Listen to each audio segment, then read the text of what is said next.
अस्सलामु अलैकुम वरहमतुल्लाह। बेटा आज से हम स्टार्ट करेंगे क्लास 10th फिज़िक्स का कोर्स। एज़ प्रॉमिस्ड हमने क्लास 10th के मैथमेटिक्स बैच में अनाउंस किया था, जो हमारा ऑनलाइन बूस्टर कोर्स था मैथमेटिक्स का।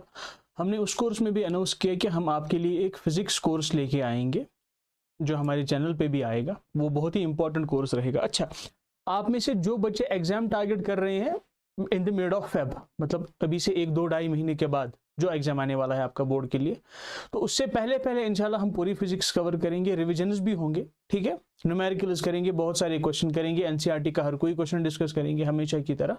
एंड एनसीईआरटी के बाहर भी, मतलब जो टॉपिक्स एनसीईआरटी में मेंशन्ड है उनका एक्सटेंशन पढ़ेंगे, ठीक है, उन पे अच्छे अच्छे क्वेश्चन करेंगे, ताकि जो इंस्टीट्यूट्स में आपको डीपीपीएस मिलती है आपसे वो भी बन जाए, या कोई मॉड्यूल आप कर रहे हो आपसे वो भी बनने चाहिए। Is that clear to you? अच्छा, थोड़ी बहुत हम सिलेबस पे बात करेंगे, ऑल्दो मुझे पता है आप जानते हो, बट फॉर्मेलिटी के लिए हमारी फिजिक्स में क्या क्या सिलेबस में है। पहला यूनिट है हमारा लाइट, ठीक है, लाइट पे बात होगी। उसके बाद हम बात करेंगे human I and colourful world, human I and colourful world पे हम बात करेंगे। अच्छा, उसके बाद तीसरा चैप्टर आता है हमारा very important, that is current electricity, current electricity है ना, करंट इलेक्ट्रिसिटी। उसके बाद एक और चैप्टर आता है हमारा magnetism. Is that clear? Magnetism. ये 4 चैप्टर्स है हमारी सिलेबस में, human I, light, human I, current electricity and magnetism. Is that clear? आपकी बुक में एक 5वां चैप्टर भी मिलेगा आपको, अगर किसी के पास पुरानी बुक है, that is sources of energy. बेटा वो एनसीईआरटी ने भी डिलीट किया एंड जेएंडके एससीईआरटी ने भी हमारे टेक्स्ट बुक से डिलीट किया, ठीक है, तो उस पर हम बात बिल्कुल भी नहीं करेंगे, फजूल का टाइम हमारे पास नहीं है और ना ही आपके पास है। अच्छा, अब ध्यान से देखिए, स्टार्ट करेंगे हम लाइट से। बेटा लाइट के बारे में सबसे पहले आपने कब पढ़ा था, या सबसे पहले आपने लाइट कब देखी? जब आप पैदा हुए। अब छोड़ो, मजाक मस्ती नहीं। देखो, क्लास 8th में आपने पढ़ा होगा, जहां तक मुझे याद है, that light is a form of energy. आपने ये पढ़ा था, it is a form of energy. ये क्लास 8th की मैं बात कर रहा हूं, that produces in our eyes, that produces in our eyes sensation of sight, ठीक है, जो हमारे आंखों में देखने का एहसास पैदा करती है, ठीक है। मान लो, जब अगर आपको याद हो, आपके टीचर ने आपको कैसे समझाया था, उन्होंने बोला था कि आप किसी रूम में बैठे हो, रात को आप जाग गए अपने रूम में, आपने रूम की सभी लाइट्स बंद की, अब आपको कुछ भी नहीं दिखेगा। अब जब आपने लाइट ऑन की, बल्ब से, लैंप से, जो भी होगा आपके पास, रॉड होगी, हेलोजन होगा, जो भी होगा, अच्छा, जब आपने स्विच ऑन किया तो वो जो सोर्स ऑफ लाइट है जो वहां से निकल रहा है ना, something that is issued from the source of light, जिससे चीजें विजिबल होती है, that something is known as light. Is that clear? Are you getting me? Source of energy, source of light से जो चीज निकल रही है, जिससे सभी चीजें हमें दिखने लगती है, वो जो कुछ है उसी कुछ को हम लाइट बोलेंगे। बात समझ आ रही है? ये आपने क्लास 8th में पढ़ा था। अच्छा, उसके बाद 9th तक आते आते आपने बात की थी, शायद साउंड चैप्टर में आपने वेव्स के बारे में पढ़ा था, ठीक है, साउंड चैप्टर में आपने वेव्स के बारे में पढ़ा था। उसके बाद वेव्स में आपने जो 2 टाइप्स ऑफ वेव्स पढ़े थे, mechanical and non mechanical. Non mechanical waves ऐसी वेव्स होती है जिनको मटेरियल मीडियम नहीं चाहिए होता है प्रोपगेशन के लिए, ठीक है। उसमें आपने पढ़े थे इलेक्ट्रोमैग्नेटिक वेव्स, इलेक्ट्रोमैग्नेटिक वेव्स। अब इलेक्ट्रोमैग्नेटिक वेव्स अगर आपको याद हो, आपने इलेक्ट्रोमैग्नेटिक वेव्स में इलेक्ट्रोमैग्नेटिक स्पेक्ट्रम पढ़ा था। बेटा आपने पढ़ा था, तुम्हें याद हो कि ना याद हो, बट आपने पढ़ा था। देखो, इलेक्ट्रोमैग्नेटिक स्पेक्ट्रम। अच्छा, कौन कौन सी वेव्स होती है मैं जरा यहां पे लिख लूं, वहीं से हम डिफाइन करेंगे लाइट को। अगेन डेफिनेशन ऑफ लाइट पे हम वापस आएंगे। अब ध्यान से देखिए, सबसे पहले आपने पढ़ी थी ये वाली, अगर मैं इस लाइन से रिप्रेजेंट करूं, सबसे पहले आपने पढ़ी थी, शाबाश, कौन सी रेज? गामा रेज, याद है। उसके बाद आपने पढ़ी थी एक्स रेज, एक्स रेज के बाद आप आए थे, शाबाश, यूवी रेज पे, अल्ट्रावायलेट। अच्छा, यूवी रेज के बाद आपका ये वाला रीजन आता है, विबग्योर, ये क्या है, इस पे बात करेंगे। अच्छा, उसके बाद आती है हमारी इंफ्रारेड वेव्स, उसके बाद आती है माइक्रोवेव रेज, माइक्रोवेव रेज नहीं, माइक्रोवेव रेज। अच्छा जी, उसके बाद आता है लास्ट में हमारा रेडियो वेव, ठीक है। ये सब चीजें याद है आपको? अच्छा, अब देखो, ये जो इलेक्ट्रोमैग्नेटिक स्पेक्ट्रम है आपका, gamma rays, X rays, UV, विबगी और IR, microwave and radio waves, इसका एक ऐसा पोर्शन होता है जो ह्यूमन आई से दिख जाता है, एंड उस पोर्शन को हम बोलते हैं विजिबल लाइट। ये वाला area, this is known as visible light. ठीक है, तो अभी विजिबल लाइट, या हम इसको विजिबल पोर्शन भी बोलते हैं, visible portion, this visible portion is light. ठीक है, इसमें 7 कलर्स होते हैं, violet, indigo, blue, green, yellow, orange and red. Electromagnetic spectrum का visible part which can be seen by human eye, ठीक है, उस पोर्शन को हम बोलेंगे लाइट। Is that clear? अब ध्यान से सुनो, यहां से हमें समझ आया that light is the part of this electromagnetic spectrum.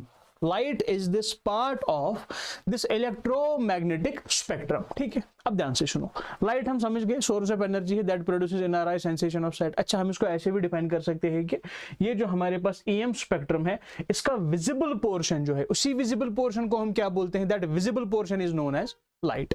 यहां तक बात समझ आई? अब ध्यान से सुनो बेटा, बहुत लंबा डिस्कशन चलता है इस टॉपिक पे, मतलब इस बात पे। वो बात क्या है? Nature of light. Nature of light, इस पे बहुत लंबा डिस्कशन जाता है। वो डिस्कशन ना ही आपके सिलेबस में है एंड ना ही आपसे कभी पूछेगा। ठीक है, मतलब क्या डिस्कशन है, थोड़ा बहुत मैं आपको आइडिया देता हूं। एक ओपिनियन ये है that light has particle nature, मतलब light consists of small particles. ठीक है, दूसरा हमारे पास ओपिनियन ये है, मतलब मेरा ओपिनियन थोड़ी है, बहुत बड़े फिजिसिस्ट का, साइंटिस्ट का ओपिनियन है, that light is a wave. ठीक है, इज दैट क्लियर? अब बहुत सारे फिनोमिनन देखोगे, उनसे हमें ये समझ आता है that light has particle nature. ठीक है, अब बहुत सारे फिनोमिनन ऐसे पढ़ोगे, उनसे हमें समझ आया that light has wave nature. तो कंक्लूजन में हम ये चलते हैं दैट लाइट के पास क्या है? Dual nature. शाबाश, लाइट के पास क्या है? Dual nature. ये हम कंक्लूड करेंगे। Sometimes light behaves as a particle, sometimes light behaves as a wave. इस डिस्कशन को हम यहीं पे खत्म करेंगे। आप कॉम्पटन इफेक्ट पढ़ोगे, आपके सिलेबस में नहीं है बट मॉड्यूल्स में मतलब दिया गया होता है कि बहुत सारे फिनोमिनन हमारे पास ऐसे हैं जो क्या करते हैं, जिनसे हमें ये समझ आता है कि लाइट का पार्टिकल नेचर है। बहुत सारे फिनोमिनन ऐसे होंगे जिनसे हमें ये समझ आएगा कि लाइट का शाबाश वेव नेचर है। Is that clear? अच्छा, इस डिस्कशन को हम यहीं पे खत्म करेंगे, हमें इसमें ज्यादा बात नहीं करनी, बट हम ये समझ गए कि sometimes light behaves as a particle and sometimes light behaves as a wave. Is that clear? अच्छा जी, अब यहां से आगे बढ़ो, ध्यान से सुनो बात मेरी। हमें जो आज टॉपिक डिस्कस करना है वो क्या है? That is properties of light. आज हम बात करेंगे किस बात पे? प्रॉपर्टीज ऑफ लाइट पे। ठीक है, अच्छा, ये जो मैंने पार्टिकल एंड वेव पढ़ा ना, आप वेव थ्योरी ऑफ लाइट जो है ना, वेव थ्योरी ऑफ लाइट, इस पे बेस्ड आप बहुत सारे फिनोमिनन पढ़ोगे क्लास 10th 12th के ऑप्टिक्स में। ठीक है, जनरली हम क्लास 10th में जो ऑप्टिक्स पढ़ते हैं दैट इज रे ऑप्टिक्स। अब ray optics and wave optics क्या होता है? देखो, आप कंफ्यूजन नहीं हो जाओगे ना इस सब से। चलो छोड़ो, फिलहाल आगे आते हैं उस पे, ray optics and wave optics. अभी तक मैंने क्या बताया? मैंने आपको समझाया फॉर डेफिनेशन ऑफ लाइट, उसके बाद हमने ये बोला that light is visible portion of this electromagnetic spectrum. उसके बाद हम ये समझे कि nature of light, sometimes it behaves as a particle and sometimes it behaves as a wave. तो व्हाट वी कैन कंक्लूड इसके लाइट का कौन सा नेचर है? It has dual nature. यहां तक बात आई? अच्छा, अब ध्यान से सुनो, यहां से जो हमारा टॉपिक आने वाला है that is properties of light. क्या चीज? Properties of light. हम लाइट की प्रॉपर्टीज के बारे में बात करेंगे। ठीक है, वेरी इंपॉर्टेंट टॉपिक, मतलब आपकी अच्छी खासी बेस बनाने के लिए इट्स अ नाइस टॉपिक। अब देखो ध्यान से, अगर हम यहां पे आएंगे, मैंने बोला light is part of this electromagnetic spectrum. अब इलेक्ट्रोमैग्नेटिक स्पेक्ट्रम के बारे में अगर आपको थोड़ा बहुत क्लास 9th का याद हो, अगर आपको थोड़ा बहुत क्लास 9th का याद हो, हमने जो वेव्स के 2 टाइप्स पढ़े थे, ध्यान से देखो, वेव्स के हमने 2 टाइप्स पढ़े थे, मैकेनिकल एंड नॉन मैकेनिकल। ठीक है, mechanical waves and non mechanical waves. Non mechanical waves and mechanical waves क्या होती है? ऐसी waves that need material medium for propagation, ऐसी वेव्स को बोलेंगे हम मैकेनिकल वेव। इसकी एग्जांपल है हमारे पास, शाबाश, sound wave.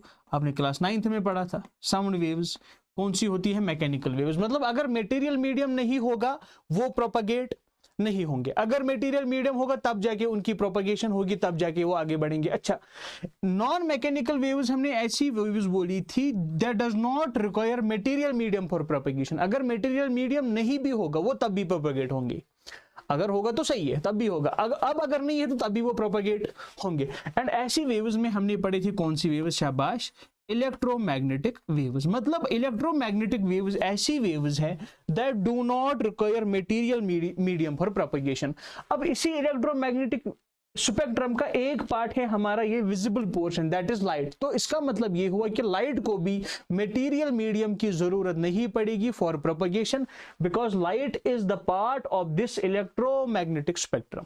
Is that clear? तो पहली प्रॉपर्टी हम ये समझेंगे that light does not need material medium for propagation. ठीक है, light does not need material medium for propagation. Material medium की जरूरत हमें नहीं है, मतलब अगर वैक्यूम भी होगा वहां से भी लाइट ट्रैवल करेगी। पहली प्रॉपर्टी समझ गए? क्लियर है यहां तक? पहली चीज समझ गए that light does not need material medium for propagation. अब ध्यान से सुनिए। अच्छा, अगर लाइट ट्रैवल करेगी, चाहे वैक्यूम में करेगी या किसी मैकेनिकल मीडियम में, किसी मीडियम में ट्रैवल करेगी, ठीक है, जिसमें मटेरियल मीडियम होगा, लाइट हमेशा ट्रेवल करेगी इन स्ट्रेट लाइन्स। हम बोलेंगे light always travels in straight lines. शाबाश, light always travels in straight lines. And ऐसी मोशन को हम क्या बोलेंगे? अगर आपको क्लास 9th का याद हो, रेक्टिलिनियर मोशन। कौन सी मोशन? Rectilinear motion. शाबाश, रेक्टिलिनियर मोशन। मान लो मेरे पास एक सोर्स ऑफ लाइट है, ये दिख रहा है। अच्छा, इससे नीचे नहीं दिखेगा, चलो अभी इतना काफी है। देखो, मान लो मेरे पास एक सोर्स ऑफ लाइट है। चलो एक टॉर्च समझते हैं, यहाँ पे ऐसी होती है क्या? सर इतनी गंदी टॉर्च नहीं होती। देखो, मान लो यहाँ से लाइट आ रही है, तो लाइट ऐसे जाएगी, ऐसे जाएगी स्ट्रेट लाइन में। स्ट्रेट लाइन में light always travels in straight lines and this motion in straight lines is known as rectilinear motion. ठीक है, यहां तक समझ गए? हमने पहली प्रॉपर्टी डिस्कस की, light does not need material medium for propagation. हमने दूसरी प्रॉपर्टी डिस्कस की that light always travels in a straight line and this motion of light is known as rectilinear motion. इस पार्ट को note कीजिए, इसको मैं erase करूंगा, हम बाकी प्रॉपर्टीज पे आएंगे जल्दी।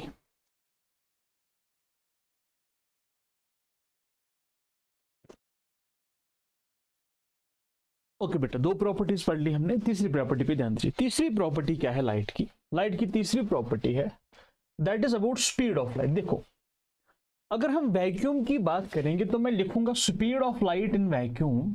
ध्यान से सुनिए, speed of light in vacuum कितनी होती है? वैक्यूम में स्पीड ऑफ लाइट होती है, हमेशा याद रखो, 3 × 10⁸ मीटर पर second. This is the speed of light in vacuum. And हम इस स्पीड को रिप्रेजेंट करते हैं एक कांस्टेंट c से। बेटा what is c? c is speed of light in vacuum and हम यही स्पीड मानते हैं लाइट की, किसमें? एयर मीडियम में भी। Is that clear? ओके, ये चीज अब समझ गए। तो इस कांस्टेंट को हम रिप्रेजेंट कर सकते हैं c से। What is c? It is a constant that is 3 × 10⁸ metre per second and this constant is speed of light in vacuum. Is that clear? अब ध्यान से सुनो, चौथी प्रॉपर्टी बहुत ईजी है दैट अगर फॉर एग्जाम्पल मान लो लाइट अभी वैक्यूम में चल रही है, अगर लाइट किसी दूसरे मीडियम में एंटर करेगी तो लाइट की स्पीड चेंज होगी। समझ आ रहा है कि नहीं आ रहा है? तो हम ऐसे लिखेंगे, speed of light changes, speed of, बेटा speed of light changes, speed of light changes on change in medium. क्या मतलब? ध्यान से सुनो, speed of light changes on change in medium. इसके साथ हम एक और चीज भी पढ़ेंगे, फिलहाल अब याद रखो। मान लो अभी मैंने, दिस इज वैक्यूम, ठीक है, मैं एक यहां पे बनाता हूं, मान लो this medium, this is vacuum, ठीक है, मैं यहां पे लिखता हूं, ये मैंने कौन सा मीडियम बनाया? बेटा ये वैक्यूम है, ठीक है। अब आप जानते हो स्पीड ऑफ लाइट, पहले तो आप ये चीज भी समझ जाओगे कि light travels in straight line, ये है लाइट, है ना, रेक्टिलिनियर मोशन हमने अभी पढ़ा। तो यहां पे स्पीड ऑफ लाइट कितनी होगी? मान लो इस मीडियम में, वैक्यूम में स्पीड ऑफ लाइट है v1। अब आप ये जानते हो, this is medium first, the velocity of light in this medium is v1। अगर मैं मान लो ये मीडियम वैक्यूम है तो ये v1 के c के बराबर होगा। क्या वैक्यूम में वेलोसिटी c के बराबर होती है? Is that clear? मान लो यहां से मैंने मीडियम चेंज किया, this is medium second, is that clear to you? मान लो this is medium, this is vacuum and this is medium second. यहां से किसी दूसरे मीडियम में चली गई, चाहे एयर में गई, किसी सॉरी एयर तो वैक्यूम एक ही होता है ऑलमोस्ट, चाहे वाटर में गई, कैरोसिन में गई, किसी दूसरे मीडियम या गिलास व्हाटएवर किसी भी मीडियम में गई। अब यहां पे क्या होगा? देखो अभी तक स्पीड थी लाइट की c यानी v1, यहां से स्पीड ऑफ लाइट चेंज होगी। ध्यान से देखो, यहां से स्पीड ऑफ लाइट क्या होगी? चेंज होगी। इस मीडियम में स्पीड v2 के बराबर होगी। यही मैं समझाना चाहता था, जब एक मीडियम से दूसरा मीडियम चेंज हो जाए तो स्पीड ऑफ लाइट भी क्या होगी? चेंज होगी। देखो यहां से यहां तक स्ट्रेट लाइन में ट्रेवल कर रही है, रेक्टिलिनियर मोशन, यहां से यहां तक भी देखो स्ट्रेट लाइन में ही ट्रेवल कर रही है। बट क्या आपको थोड़ा सा बेंड यहां पे दिख रहा है? यहां पे दिख रहा है? बेटा ये भी लाइट की प्रॉपर्टी है। क्या? जब लाइट एक मीडियम से दूसरे मीडियम में जाएगी due to change in speed, because वहां पे स्पीड चेंज होगी। बेटा इस मीडियम की ऑप्टिकल डेंसिटी कुछ और है, इस मीडियम की ऑप्टिकल डेंसिटी कुछ और है। ऑप्टिकल डेंसिटी पे हम आएंगे 4-5 लेक्चर्स के बाद जब हम रिफ्रैक्शन डिस्कस करेंगे। फिलहाल के लिए ऑफ लाइट की ये प्रॉपर्टी याद रखो कि लाइट जब एक मीडियम से दूसरे मीडियम में जाएगी, एक तो उसकी स्पीड भी चेंज होगी और उसकी डायरेक्शन भी चेंज होगी। डायरेक्शन चेंज होना मतलब देखो, अगर यहाँ पे ये मीडियम ना होता, यहाँ पे सिर्फ वैक्यूम ही होता, यहाँ तक क्या लाइट की डायरेक्शन ये होती, सीधे जाती, बट यहाँ पे थोड़ी लाइट बेंड हुई। This is property of light and हम इसी प्रॉपर्टी को बाद में बोलेंगे रिफ्रैक्शन। Is that clear? मान लो यहाँ पे एक तीसरा मीडियम है, मीडियम M3, ठीक है। मान लो यहाँ पे एक तीसरा मीडियम है, शाबाश, मीडियम थर्ड, तीसरा मीडियम यहाँ पे है। अब यहां पे लाइट को जाना चाहिए था ऐसे, बट लाइट जाएगी इस तरीके से। बट यहां पे अब वेलोसिटी ऑफ लाइट v2 नहीं होगी, यहां पे वेलोसिटी ऑफ लाइट क्या होगी? v3 होगी। इस चीज को मैं कैसे कंक्लूड करूं? बेटा मैं ये बोलूंगा on change in medium velocity of light changes and direction also changes. Is that clear to you? बात समझ आ रही है? ठीक है, लाइट को जिस डायरेक्शन में जाना था वहां से लाइट रे थोड़ी सी बेंड होगी। एंड मैंने यहां पे लिखा speed of light changes on changing in medium, also ऐसे लिखेंगे, ऑल्सो इट्स डायरेक्शन चेंज। बेटा इसकी क्या चेंज होगी? Also its direction changes. And ये जो change in direction on change in medium, क्या बोला मैंने? Change in direction on change in medium, this is due to change in speed of light. Is that clear to you? इसी property को हम बाद में बोलेंगे क्या चीज? Refraction of light. ठीक है, रिफ्रैक्शन ऑफ लाइट। यहां तक समझ गए आप? यहां तक समझ गए आप? Is that clear? Next property पे आएंगे, ध्यान से देखिए, जस्ट अ सेकंड। ओके, रहने दीजिए। सुनो, ये हमने बात करी क्या अगर एक मीडियम से दूसरे मीडियम में लाइट चेंज होगी। अब ध्यान से सुनो, कभी अगर क्या होगा, मान लो एक यहां पे एक स्मूथ सरफेस है, ठीक है, एक स्मूथ पॉलिश्ड सरफेस है, एक ray of light I and इस स्मूथ पॉलिश्ड सरफेस पे पड़ी, एक रे ऑफ लाइट यहां से आई, इस पे पड़ी। अब क्या होगा? देखो ये जो स्मूथ पॉलिश्ड सरफेस है ये ओपैक है, ओपैक, ट्रांसपेरेंट, ट्रांसल्यूसेंट आप जानते भी हो, मैं फिर से पढ़ाऊंगा।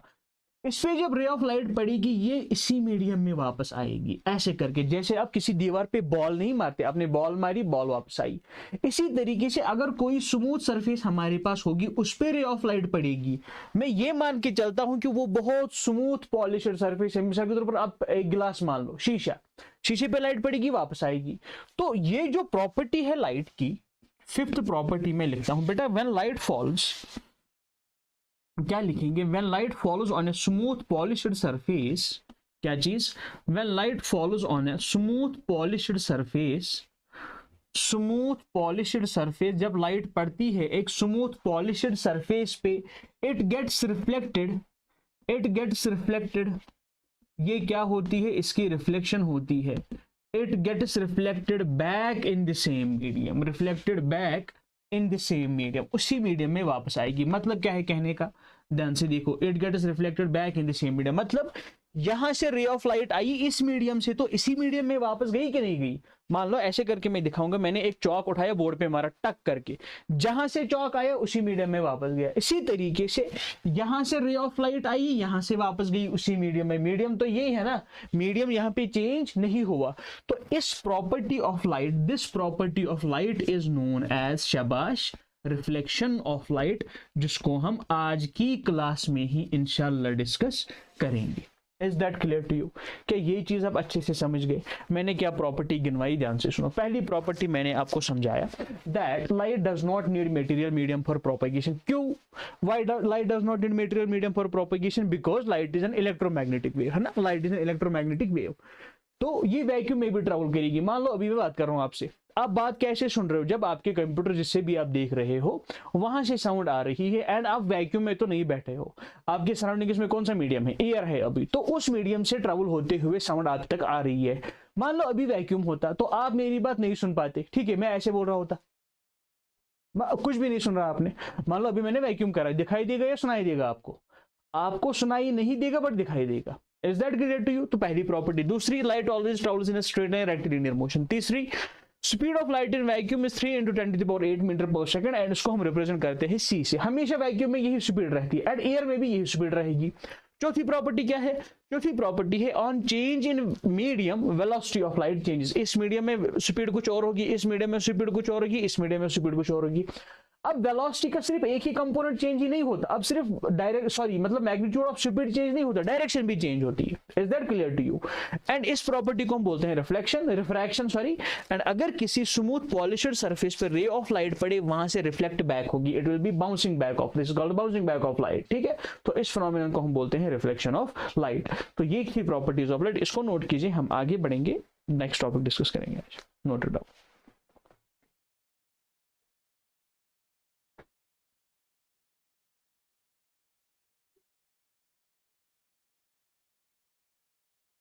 हमने बात करेंगे अब मीडियम। क्या होता है मीडियम?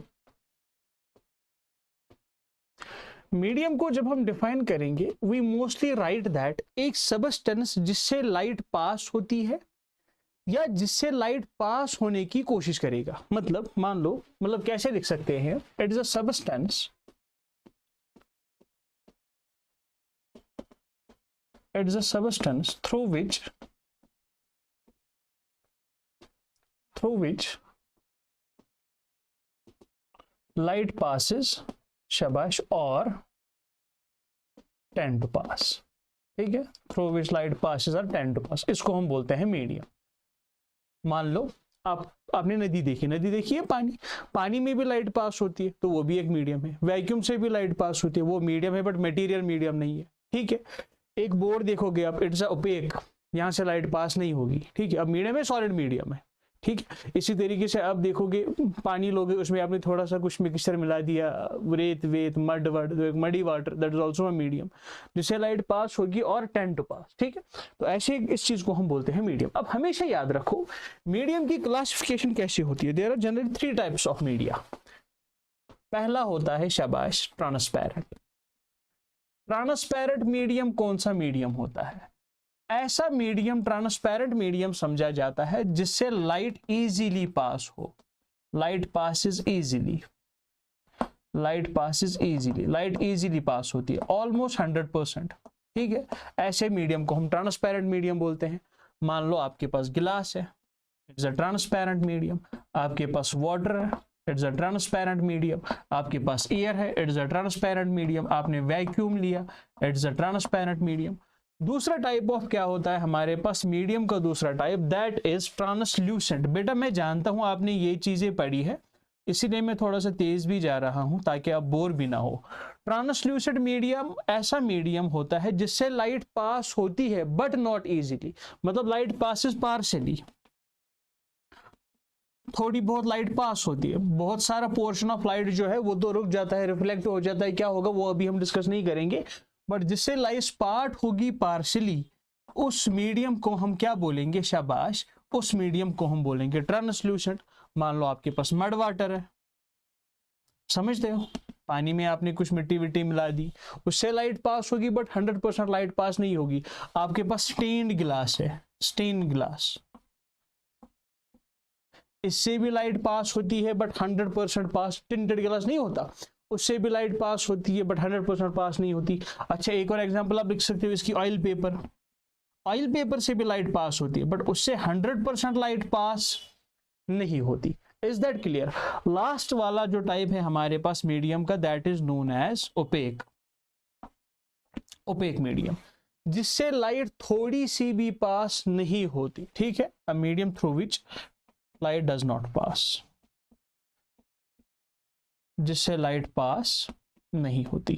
अच्छा, उसके एग्जाम्पल क्या है? फॉर एग्जाम्पल वॉल, आपने दीवार की इस साइड से लाइट डाली, टॉर्च से टक करके क्या एक्सपेक्ट करते हो, दीवार की उस पर चली जाएगी? नहीं, बिल्कुल भी नहीं, वॉल, ठीक है। और भी कुछ हो सकता है, बहुत सारी चीजें हो सकती है, एग्जाम्पल ऑफ ओपेक मीडियम, ठीक है। ये हमने बात की थी मीडियम पे। अच्छा, यहां से अब हम समझेंगे व्हाट आर रेज। देखो, अगर आपको याद हो, मैंने आपको समझाया कि light always travels in straight lines. वो जो स्ट्रेट लाइन होती है, the path followed by light लिख रहा हूं मैं, the path followed by light, या मुझे लिखना चाहिए था straight path followed by light. ये दिख रहा है ना एंड तक? हाँ, straight path followed by light. उस straight path followed by light को हम बोलेंगे रे, ठीक है, रे ऑफ लाइट। मान लो मैंने टॉर्च मारी, मैंने टॉर्च ऑन की, वहां से रे ऑफ लाइट निकली, ठीक है। वो जो पाथ फॉलो किया उस लाइट ने, उसी पाथ को हम बोलेंगे रे of light. Is that clear? अब हमारे पास जनरली होती है कॉम्बिनेशन ऑफ रेज। अगर मैं बहुत सारी रेज ऑफ लाइट को लूं, rays of light, combination of rays of light, उसको हम बोलते हैं शाबाश बीम ऑफ लाइट। आपने ये सभी चीजें पढ़ी है, रे, बीम। अब ध्यान से देखो, ये जो बीम ऑफ लाइट होता है, हमारे पास जनरली 3 टाइप्स के बीम होते हैं। एक बीम होता है हमारा पैरेलल बीम, मतलब ऐसे करके, एक रे ऑफ लाइट, दूसरी रे ऑफ लाइट, तीसरी रे ऑफ लाइट, चौथी रे ऑफ लाइट, ये है रेज ऑफ लाइट। अब देखो इन रेज ऑफ लाइट की प्रॉपर्टी क्या है। देखो, जो डायरेक्शन ऑफ प्रोपगेशन है, प्रोपगेशन की डायरेक्शन कौन सी है, मतलब ये वाली जो डायरेक्शन है, this is direction of propagation. Light इस डायरेक्शन में प्रोपगेट हो रही है। अगर आप देखोगे डायरेक्शन ऑफ प्रोपगेशन में क्या रेडियस इंक्रीज हो रहा है या डिक्रीज हो रहा है? इस बीम का यहाँ पे रेडियस अगर R1 था, क्या यहाँ पे भी R1 ही है? यस, यहाँ पे भी R1 ही है। इन the direction of propagation radius जो है, रेडियस ऑफ बीम, वो चेंज नहीं हुआ। ऐसे बीम को हम बोलते हैं शाबाश पैरेलल बीम। क्या बोलेंगे? Parallel beam, parallel beam of light. जिस बीम ऑफ लाइट में रेडियस चेंज नहीं होगा इन द डायरेक्शन ऑफ प्रोपगेशन, उस बीम को हम बोलेंगे पैरेलल बीम। अच्छा, एक और बीम ऑफ लाइट होता है हमारा ऐसे करके, मान लो ये एक रे है, ये एक रे है, ये दूसरी, ये एक और बना ली हमने। अगर आप इस मीडियम में देखोगे, क्या डायरेक्शन ऑफ प्रोपगेशन में यहां पे रेडियस है R1, अगर यहां जाओगे तो यहां पे रेडियस R2 है ना? ये दोनों रेडियस अलग अलग है, इसलिए मैंने इसको R1 लिखा, इसको R2 लिखा। मैंने यहां भी R1, यहां भी R1, बिकॉज रेडियस चेंज नहीं हुआ। यहां पे आप देखोगे डायरेक्शन ऑफ प्रोपगेशन में रेडियस क्या हो रहा है? Radius decreases. शाबाश, क्या होता है यहां पे? Radius decreases in the direction of propagation. ऐसे बीम को हम बोलेंगे कन्वर्जिंग बीम। कौन सा beam of light? Converging beam of light. किस बीम को हम कन्वर्जिंग बीम बोलेंगे? जिसमें इन the direction of propagation radius change होता हो। Is that clear? अच्छा, इसी तरीके से आप और एक बीम ले सकते हो, इसी तरीके से आप और एक बीम ले सकते हो। मान लो ऐसे करके, ये एक रे ऑफ लाइट है, ये और एक रे ऑफ लाइट है, ये दूसरी रे ऑफ लाइट है, मतलब तीसरी, चौथी, मैंने बहुत सारी रेज ऑफ लाइट बनाई। अब ये है डायरेक्शन ऑफ प्रोपगेशन, ये है डायरेक्शन ऑफ प्रोपगेशन, जिसको मैंने इससे रिप्रेजेंट किया एरोहेड से। अगर आप यहां पे रेडियस देखोगे R1, क्या यहां पे कुछ और रेडियस है R2?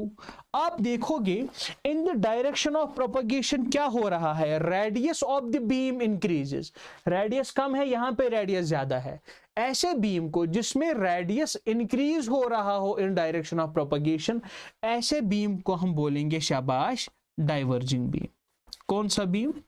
Diverging beam. Is that clear? क्या रे ऑफ लाइट समझ आया? Ray of light is simply straight path followed by light, straight path followed by light. उसके बाद मैंने आपको बोला combination of rays of light. When we have a bunch of rays of light, उस bunch of rays of light को हम बोलेंगे beam of light. उसके बाद मैंने समझा कि 3 टाइप्स होते हैं बीम ऑफ लाइट के। पहला पैरेलल बीम, पैरेलल बीम वो होता है, वो बीम पैरेलल कहलाता है जहां पे रेडियस इंक्रीज ना हो, जहां पे रेडियस डिक्रीज ना हो इन द डायरेक्शन ऑफ प्रोपगेशन, ऐसे बीम को हम पैरेलल बीम बोलते हैं। अच्छा, अगर इन the direction of propagation radius decrease हो रहा है, ऐसे बीम को हम बोलेंगे कन्वर्जिंग बीम। आपको नहीं लगता ये सभी रेज किसी एक पॉइंट पे यहां जाके कन्वर्ज होंगी?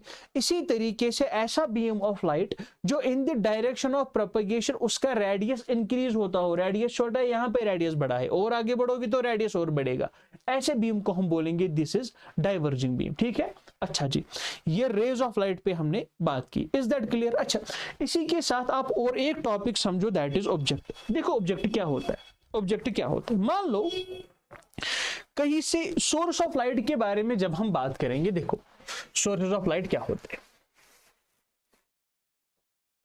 सोर्सेज ऑफ लाइट बोलते ही हमारे लाइट का एक सोर्स बैठ गया, कोई बात नहीं, रुको मैं बैटरी चेंज करता हूं जल्दी से।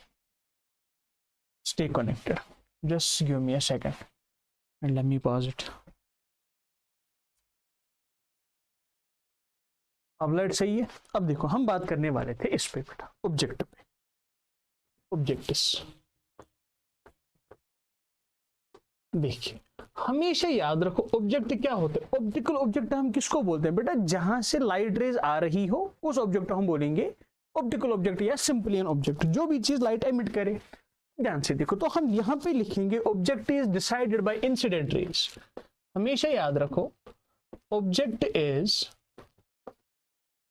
Decided by incident raise. क्या मतलब होता है इंसिडेंट रेज? अच्छा, ये इंसिडेंट रेज क्या होती है इस पे हम अभी आएंगे, अभी ध्यान से सुनो। फॉर एग्जांपल एक ऑब्जेक्ट है हमारे पास, मान लो एक ऑब्जेक्ट है हमारे पास ऐसे करके बल्ब, बल्ब एक ऑब्जेक्ट है, ठीक है। इसी तरीके से एक ऑब्जेक्ट है टॉर्च, इसी तरीके से आप एक ऑब्जेक्ट देखोगे सन, तो वहां से लाइट रेज आती है, इसीलिए हम उसको क्या बोलेंगे? ऑब्जेक्ट या ऑप्टिकल ऑब्जेक्ट। अच्छा, इसी तरीके से क्या ये ऑब्जेक्ट नहीं है बोर्ड? क्या बोर्ड ऑब्जेक्ट नहीं है बेटा? बोर्ड से, अगर बोर्ड से लाइट रेज उठ के जब तक आपकी आंखों पे ना पड़ेंगे तब तक आपको बोर्ड नहीं दिखेगा। देखो बोर्ड दिखता कैसे? किसी सोर्स ऑफ लाइट से लाइट रेज आई, इस पे पड़ी एंड यहां से आपकी आंखों पे पड़ी, तब जाके आपको दिखा। ऑब्जेक्ट से रेज जब आपकी आंखों पे पड़ती है, आपकी आंखों पे वो मीट होती है, तब जाके हम क्या बोलेंगे कि ये ऑब्जेक्ट है, मतलब तब जाके हमको ये चीज दिखती है, तो it is also an object. अब ये ऑब्जेक्ट और ये ऑब्जेक्ट, इनका टाइप अलग है। मान लो ह्यूमन बीइंग एक ऑब्जेक्ट है, आपको मैं तभी दिखता हूं जब मैं ऑब्जेक्ट हूं, मतलब जब मुझसे, मेरी बॉडी से, मेरे फेस से, मेरे हाथ से लाइट रेज उठ के आपकी आंखों तक पहुंचती है, तब जाके आपको मैं दिखता हूं। तो therefore I am an object. But there is a difference between this type of object and this type of object. हमेशा याद रखो इस टाइप ऑफ ऑब्जेक्ट को हम बोलते हैं ल्यूमिनस ऑब्जेक्ट। कौन सा ऑब्जेक्ट? Luminous object. सर क्या आप 8th वाली चीजें पढ़ाते हो? बेटा पहला लेक्चर बोरिंग ही रहता है थोड़ा बहुत। अच्छा, इन ऑब्जेक्ट्स को बोलते हैं हम नॉन ल्यूमिनस ऑब्जेक्ट। अब luminous and non luminous objects कौन से होते हैं? ऐसे objects who emit their own light, जो अपनी लाइट एमिट करते हैं, एमिट देयर ओन लाइट, ठीक है, एमिट देयर ओन लाइट। ऐसे ऑब्जेक्ट्स को क्या बोलते हैं हम? We call those objects and luminous objects. ऐसे ऑब्जेक्ट्स हमारे पास होते हैं जो अपनी लाइट एमिट नहीं कर सकते, but they reflect the light from of other sources which can't emit their own light. ऐसे ऑब्जेक्ट्स जो अपनी लाइट एमिट नहीं कर सकते, ठीक है। अगर वो अपनी लाइट एमिट नहीं करते तो वो दिखते कैसे हैं? बिकॉज वो क्या करते हैं? दे reflect light of other sources, they reflect light of other sources, light of other sources. ऐसे ऑब्जेक्ट्स को बोलते हैं हम शाबाश। कौन से ऑब्जेक्ट्स? Non luminous objects. अच्छा, नॉन ल्यूमिनस ऑब्जेक्ट्स में इस हिसाब से मून भी आएगा, बिकॉज मून अपनी लाइट एमिट नहीं करती, वो सन की लाइट, स्टार्स की लाइट को क्या करती है? उसको रिफ्लेक्ट करती है। आर यू गेटिंग मी और not? Is that clear to you? ये विजिबल है ना सारा? अच्छा जी, मुझे लगता है इस कलर की ज्यादा विजिबिलिटी है, इस कलर की कम विजिबिलिटी है ना। लेक्चर के एंड आते आते मैं ये सभी चीजें देख लूंगा, नेक्स्ट लेक्चर में हम अकॉर्डिंगली चॉक्स का यूज करेंगे। अब ध्यान से देखिए, ये ऑब्जेक्ट समझ आए, ल्यूमिनस ऑब्जेक्ट है, नॉन ल्यूमिनस। मान लो ये बोतल है, मान के लो बोतल ही है, it's a non luminous object because इससे अपनी लाइट नहीं आ रही है।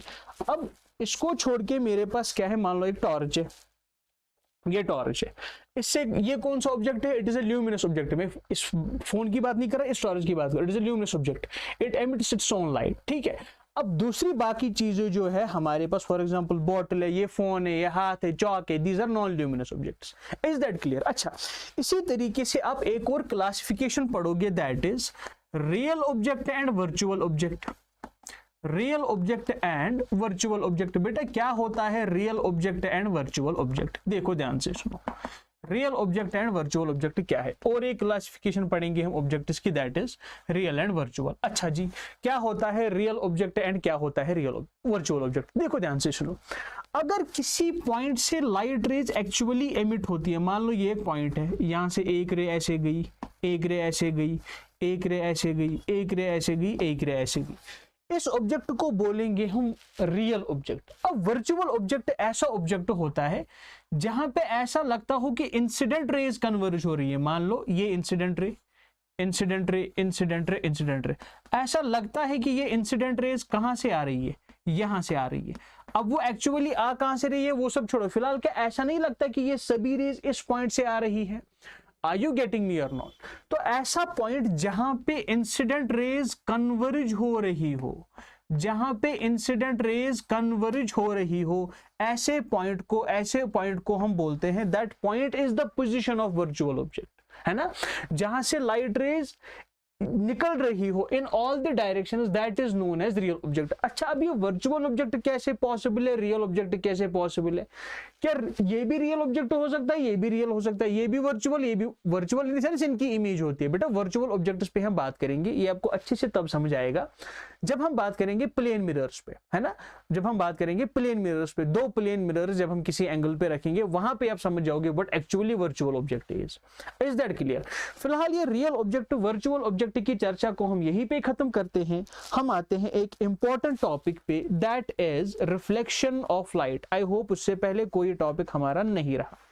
चलिए हम बात करेंगे रिफ्लेक्शन ऑफ लाइट पे। देखो अभी जब हमने प्रॉपर्टीज ऑफ लाइट पढ़ी थी, हमने चौथी या पांचवी प्रॉपर्टी आपको ये बोला कि अगर लाइट पड़ेगी, when light falls on a smooth surface, light किसी स्मूथ सरफेस पे फॉल होगी तो वहां से क्या होगा, वो लाइट जो होती है it is sent back in the same medium, it is sent back in the same medium and that phenomenon is known as reflection of light। reflection of light आपने क्लास 8th में पढ़ा था, class 10th में फिर से पढ़ना है। क्या होता है रिफ्लेक्शन ऑफ लाइट, यहां पे बात करेंगे। मान लो हमारे पास एक स्मूथ सरफेस है, चलो मैं कंसीडर करता हूं सबसे स्मूथ सरफेस जो पॉसिबल है मैंने वो ली, ठीक है? मान लो एक मिरर है यहां पे। सर मिरर स्मूथ होता है क्या? बेटा क्यों नहीं होता, एक मिरर है यहां, ठीक है? It's a mirror.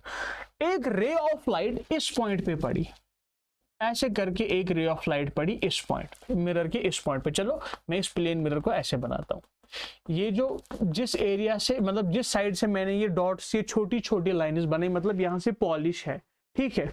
शक्ल हम देखेंगे यहां से। अरे भाई साहब आपके सामने मिरर होता है, उसके पीछे साइड से सिल्वर कोटिंग होती है एंड आगे से आप अपना फेस देखते हो। इसी तरीके से ये वाला जो एरिया है सिल्वर कोटिंग वाला एरिया है, शक्ल आपको देखनी पड़ेगी यहां से। Are you getting me? इसी सरफेस पे एक रे ऑफ लाइट पड़ी। Is that clear? अब मान लो ये किस पॉइंट पे पड़ी, पॉइंट ओ पे। अब मैंने क्या किया, मैंने ओ पे एक 90 डिग्री की लाइन बना ली, एक नॉर्मल बनाया, नॉर्मल ऐसे करके नाम देते हैं इसको ओ एन। एन दिख रहा है? हाँ देखो ये 90 डिग्री बनाता है किसके साथ, मतलब यहां से भी 90 डिग्री बनाएगा मिरर के साथ, यहां से भी 90 डिग्री बनाएगा मिरर के साथ। Is that clear? अब क्या होगा, हमने पढ़ा था when light follows on a smooth surface it is sent back in the same medium, ऐसे करके वापस जाएगी। यहां से आई, यहां से गई। ये जो फिनोमिनन है ना, the phenomenon of bouncing back of light when it follows on a smooth surface, this phenomenon is known as reflection. तो हम बात कर रहे हैं किस टॉपिक की, रिफ्लेक्शन ऑफ लाइट, ठीक है? रिफ्लेक्शन ऑफ लाइट पे बात हो रही है। अच्छा जी, क्या है reflection of light? It is a phenomenon of bouncing back of light when it follows on a smooth surface. ये स्मूथ सरफेस हमेशा मिरर हो जरूरी नहीं है, कोई भी स्मूथ सरफेस हो सकती है। Are you getting me or not? Is that clear? आगे बढ़ो अभी। अब क्या होता है ध्यान से सुनो, ये जो रे ऑफ लाइट वहां से आई, this ray of light is known as incident ray. इस रे को हम क्या बोलेंगे, इंसिडेंट रे। ये जो रे ऑफ लाइट वापस गई, this is known as reflected ray. इसको क्या हुआ, sorry I can't make a phone, अरे किसने बोला फोन कॉल करने को? अच्छा, incident ray and reflected ray, बात समझ आए। अब देखो ये जो 90 डिग्री का एंगल बना, या ये 90 डिग्री की लाइन बनी यहाँ पे परपेंडिकुलर ओ एन जो मैंने ड्रा किया। अब ये जो एंगल है, the angle between incident ray and this normal, it is represented by i and is known as angle of incidence, आप जानते भी हो। अच्छा, इसी तरीके से ये जो एंगल बना between the normal and this reflected ray, it is represented by angle r and is known as angle of reflection, angle of incidence, angle of reflection. ठीक है, अब ये जो एंगल है ना बाहर, ये वाला इसको हम ग्लांसिंग एंगल भी बोलते हैं, angle of glance represented by G. ठीक है, हमेशा याद रखो ये दो भी आपस में इक्वल होंगे। कैसे इक्वल होंगे, देखो यहां से यहां तक 90, यहां से यहां तक 90, अगर ये आई है तो ये आर है। अच्छा, वो हम लॉज ऑफ रिफ्लेक्शन में पढ़ेंगे। ठीक है, ये दोनों एंगल्स इक्वल होते हैं तो इसका मतलब ये भी इक्वल होंगे। कैसे, अभी डिस्कस करेंगे, फिलहाल उसकी टेंशन नहीं लो। क्या आप इंसिडेंट रे समझ गए कौन सी होती है, रिफ्लेक्टेड रे समझ गए, angle of incidence, angle of reflection, ये चीजें क्लियर है। आगे बढ़े अभी, is that clear to you? Phenomenon समझे क्या होता है रिफ्लेक्शन का, जब लाइट आ रही हो वो रिफ्लेक्ट हो जाएगी अगर वो किसी स्मूथ सरफेस पे पड़ेगी। Is that clear to you? Is that clear to you? अच्छा, चलिए अभी ध्यान से आगे बढ़ते हैं। देखो क्या होता है यहां पे, एक सेकेंड, ये नोटिफिकेशन क्या दिखा रहा है यार, देखते हैं कब तक चलेगा। देखो, incident ray and reflected ray, अब आप समझ गए। अब हमेशा याद रखो incident ray and reflected ray में क्या होता है, मान लो इसकी वेलोसिटी v है, इसकी वेलोसिटी भी v ही होगी, तो वेलोसिटी सेम रहेगी, वेलोसिटी इसकी चेंज नहीं होगी। इसी तरीके से याद रखो इसकी वेवलेंथ भी क्या नहीं होगी, शाबाश, इसकी वेवलेंथ भी चेंज नहीं होगी। अब ये टर्म्स आपने पढ़ी है। और ये भी याद रखो कि इसकी फ्रीक्वेंसी जो है, ये तीन चीजें सेम रहेंगी, रिमेन सेम। क्या होगा, velocity, wavelength and frequency remain same. अब चेंज क्या होता है, चेंज होती है सिर्फ इंटेंसिटी। चेंज क्या होती है, इंटेंसिटी चेंज होती है। Although velocity, wavelength and frequency of the light remain same. अब जो चीज चेंज होगी दैट इज इंटेंसिटी, इन दोनों में इंटेंसिटी चेंज होगी। मतलब मान लो इसकी इंटेंसिटी I1 है, I2 जाएगी। ठीक है, अब ये सब आपके सिलेबस में नहीं है, इसको बस इतना ही याद रखो, velocity, frequency and wavelength remain same. अब वेलोसिटी, वेवलेंथ, फ्रीक्वेंसी, ये सब क्या है, ये चीजें आपने क्लास 9th में पढ़ी है, वेवलेंथ एंड फ्रीक्वेंसी करके। Is that clear to you? अच्छा, इंटेंसिटी इसकी चेंज होगी।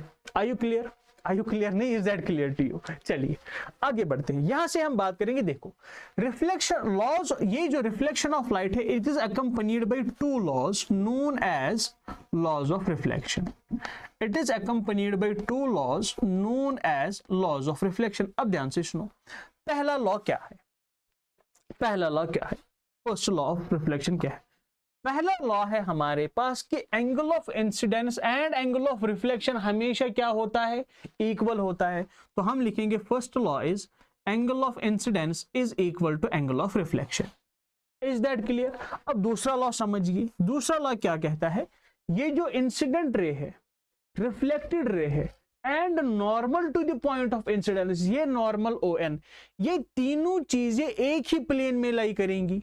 मतलब क्या है कहने का, देखो अगर मैं इसको कंसिडर करूं, चलो इस कलर से मैं बनाता हूं, एक सेकेंड, मैं कोई दूसरा कलर देखता हूं ताकि अब कंफ्यूज ना हो। देखो देखो बात सुनो, ये y एक्सिस मैंने खींची, ये मैंने x एक्सिस खींची। अगर आप देखोगे इंसिडेंट रे किस प्लेन में है, क्या ये XY प्लेन में नहीं है? रिफ्लेक्टेड रे किस प्लेन में है, XY प्लेन में नहीं है।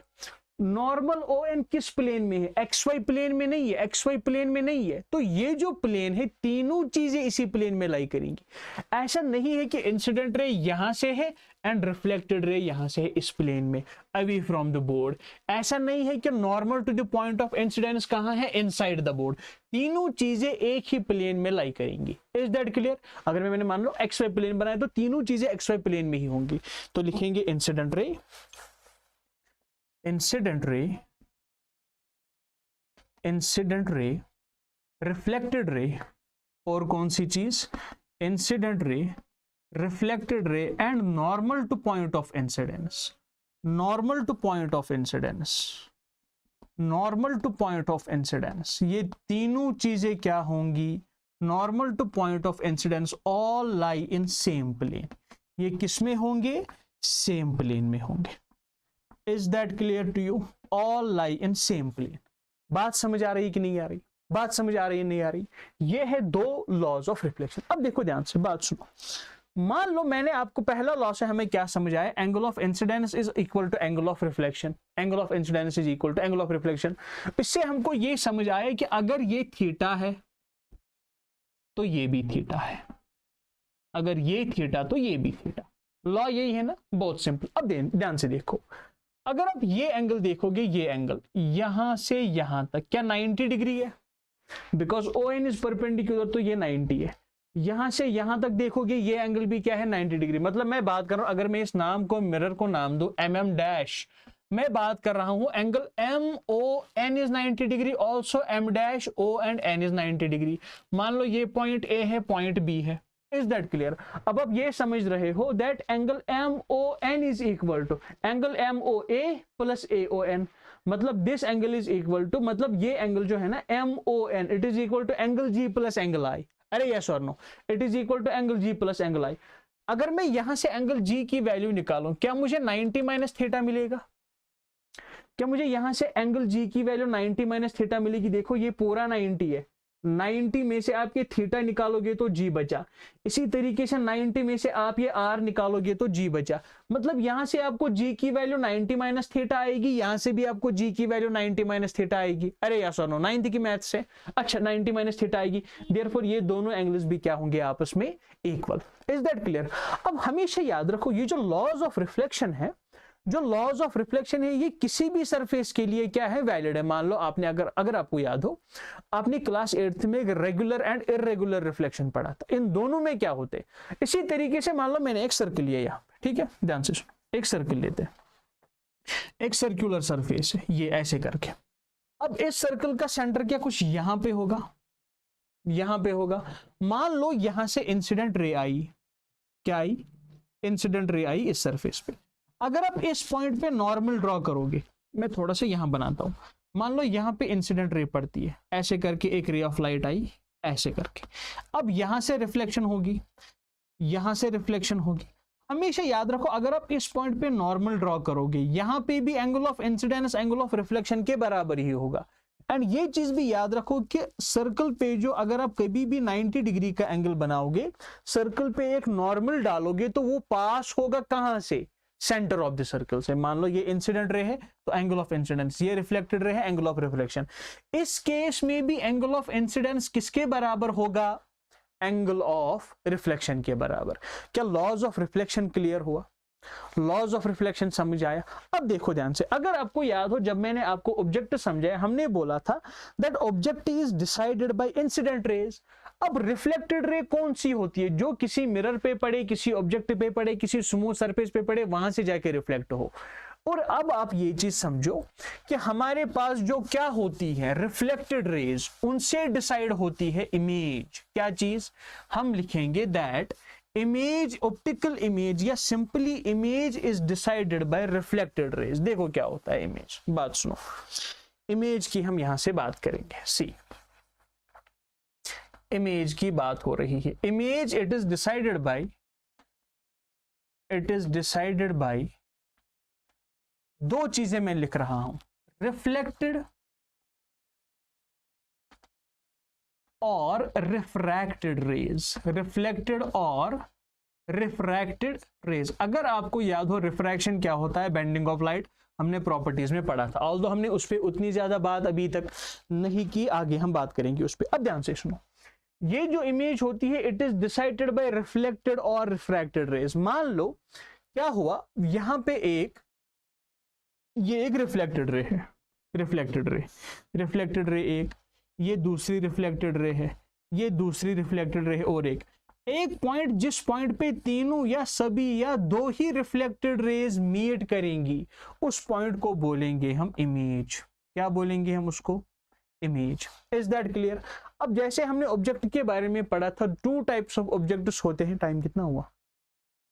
43, सही है।